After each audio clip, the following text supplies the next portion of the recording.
हाम्रो नौली बुहारीले किचनमा ट्याङट्याङ टुङ्ग्रु पारी छिन् के बनाउनलाई हो सुगाउने दिदीलाई खुवाउन भनेर दिदीलाई स्पेसल आज यस्तो खाने हो यो बुहारीको हातको यस्तो कस्तो पकाउँछ न फर्स्ट टाइम हो हेरौँ है अब यता फेरि फोनमा यता टक्कै गफ गर्दै चिया पनि खुवाउँछु चिया त म खान्न कि फेरि म एकदम ज्ञानी छु चिया खान्न चिया खान्न यही खान्छु मैले हेर्दै खाम अझै त रेडी नै तपाईँहरूलाई नि निम्तो छ आउन लान्थ्यो बुहारीले पकाएको चट्ट खुवाउँछौँ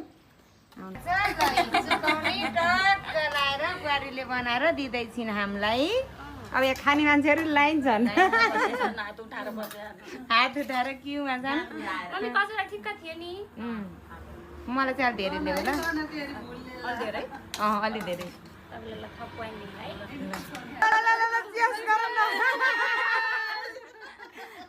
अरूको अरू चिया सुन्छ हाम्रो चाहिँ यस्तो चिया सुन्छ ल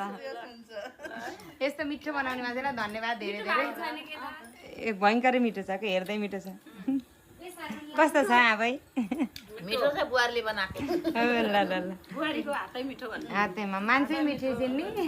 बनाएको खाने